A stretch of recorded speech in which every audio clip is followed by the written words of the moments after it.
قرآن کون سی 4 چیزوں کو حرام قرار دیتا ہے؟ یہ اور بہت کچھ جانیں گے ہم اس ویڈیو میں۔ السلام علیکم ناظرین، آج جن آیتوں کو ہم سمجھیں گے وہ ہیں سورہ البقرہ آیت نمبر 172 اور 173۔ میں امید کرتا ہوں کہ آپ انہیں غور سے سنیں گے اور اپنی زندگی کو قرآن کے مطابق گزارنے کی کوشش کریں گے، کیونکہ قرآن اللہ تعالیٰ کی طرف سے نازل کردہ تمام انسانوں کے لیے ایک مکمل ضابطہ حیات ہے۔ اس میں زندگی گزارنے کے طریقے ہیں، اس میں کامیاب ہونے کے طریقے ہیں۔ ناظرین، اللہ نے قرآن میں حلال چیزوں کی فہرست نہیں دی، اس نے تو مذکورہ 4 چیزوں کو حرام قرار دیا ہے اور ان سے پہلے انما کہا ہے، یعنی صرف یہی 4 چیزیں حرام ہیں۔ آئے بڑھتے ہیں اپنے سبق کی طرف اور پڑھتے ہیں سورہ البقرہ آیت نمبر 172۔ میرے پاس اس وقت محمد حنیف صاحب کا لکھا ہوا ترجمہ ہے، پہلے اسے پڑھتے ہیں۔ اے ایمان والو، ہم نے جو پاکیزہ اشیاء تمہیں دی ہیں انہیں کھاؤ اور اللہ کا شکر کرو اگر تم صرف اسی کی عبادت کرتے ہو۔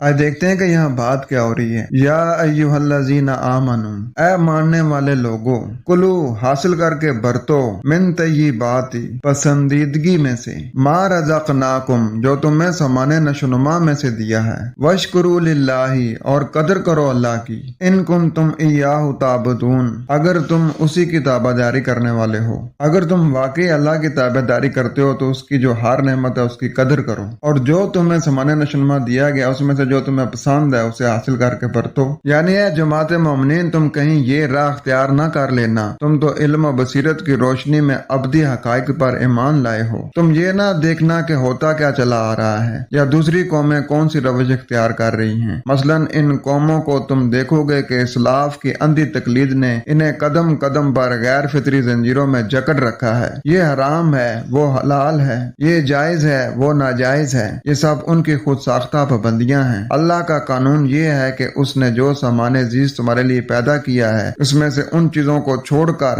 جنہیں اس نے حرام قرار دیا ہے، باقی سب کچھ اپنی پسند کے مطابق نہایت ہی خوشگوار طریق سے استعمال کرو اور انہیں اللہ کے متعین کردہ پروگرام کے مطابق صرف میں لاؤ۔ اگر تم ایسا کرو گے تو سمجھ لیا جائے گا کہ تم واقعی اللہ کے احکام و قوانین کی اطاعت کرتے ہو، اس کے علاوہ کسی اور کی اطاعت نہیں کرتے۔ ناظرین، جیسے پہلے عرض کیا کہ قرآن کسی کھانے کی اشیاء کے حوالے سے پاکی ناپاکی کی بات نہیں کر رہا، بلکہ اس کے اصول ہیں، کسی کا حق غضب کرنے اور نہ کرنے کی بات کر رہا ہے۔ رزق کے بنیادی معنی روزی، خوراک، راشن وغیرہ ہیں، لیکن رزق میں ہر وہ چیز جو کسی کی ضرورت ہو شامل ہوتی ہے۔ جیسے پہلے بھی عرض کیا ہے کہ شکر کے معنی کسی چیز کے صحیح استعمال کو کہتے ہیں اور عقل کے معنی حاصل کرنا، اختیار کرنا اور غذا کا کھانا ہے۔ تو